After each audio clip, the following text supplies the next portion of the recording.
Hey, what's up? MJ Lennon here, and today I'm going to share a little concept with you that I personally have used to build multiple fitness businesses, and I know it's going to be super valuable to you, and that's why I'm sharing it, because that's the fucking type of dude that I am. So this comes from a book called Turning the Flywheel by Jim Collins. And I've kind of adapted it for fitness. So if you are a personal trainer, if you are a gym owner, if you are a studio owner, this is going to help, okay? So here's how this goes. If you can imagine your business as a massive turning flywheel. Now, hopefully you know what a flywheel is. Hopefully I don't got to explain that bit to you. And if you think about it, it usually cranks out pretty slow at the start, right?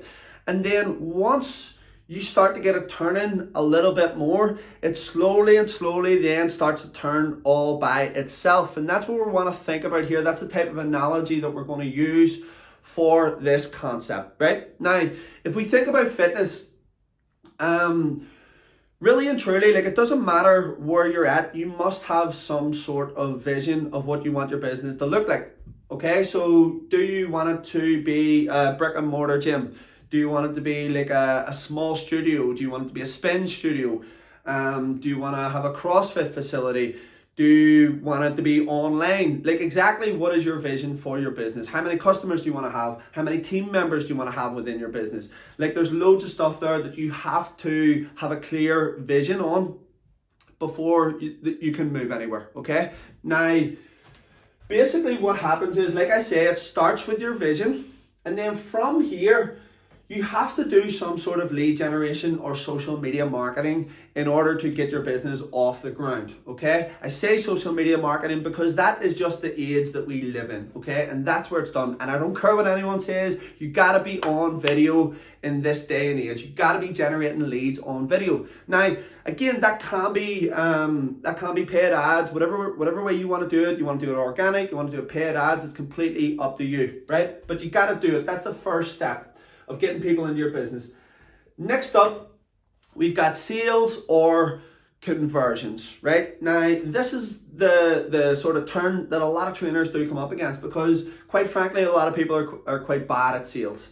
Number one, they don't create enough of a desire around their product, and then they wonder why no one's interested. And then when it comes to the actual selling process, they have like a shit fit and get all like weird and stuff, okay? So you must become better at selling if you want to start growing your fitness business, right?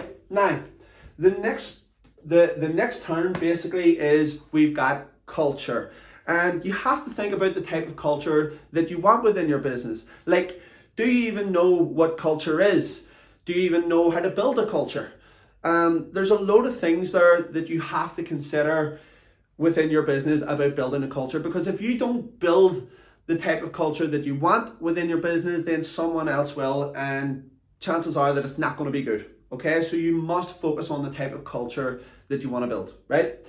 Then basically we've got leadership, and this can be leadership of a team, this can be leadership of the people who have purchased your service, who you've done the sales with, like this can be leadership of someone online. But essentially you have to become a better leader in order to grow your business, okay? And then basically we've got service, as in customer service. And if you think about this, right, most companies do customer service pretty badly. And if you can do that well, that then becomes a competitive advantage for your business. And all the while, as we're going through this flywheel turn, you have to be fine-tuning all of these things all of the time, okay? So if you want that wheel to turn smoother, you gotta be constantly fine-tuning. You gotta be fine-tuning your leadership skills. You gotta be building the culture continuously. You gotta be getting better at sales. You gotta be doing all that work. Next up, we've got retention. And retention comes as long as we've done the work here, okay? So as long as you're expressing good leadership with your team, as long as you're delivering on the service, as long as you're doing the fulfillment well, then you will get retention. And what comes with retention? Results. If people stay, they get results. And you gotta constantly be fine-tuning here as well. If people are getting results within your fitness business, guess what? They're gonna tell their friends all about it, and that's awesome. okay? But the flywheel has got to turn smooth. And what happens from here? More lead generation, and then we start that turning process all over again. And like I said at the start of the video, at the start of your career in the fitness industry, it is slow to crank out. But when you start getting more results, then you start getting more testimonials, then you start getting more referrals, it starts to turn smoother. You become a better leader, your team become more skilled. All of those things make you a better technician. And then after a while, like I say, the flywheel just starts to turn all by itself, and it becomes an awesome piece of art, okay? And that's what you want to get to. Now look, here's the thing, right? If you do struggle in any of those areas, right, just send me a direct message and I will help you out. I'll give you a small bit of value, because trust me, I have been through this process multiple times over. I've done the work in all of these areas, and I know what it takes in order to build multiple fitness businesses from scratch, okay? So just send me a direct message. I will help you out. And listen, if you got value from this, just go ahead and fucking share it with a friend who you know well as well. Peace out.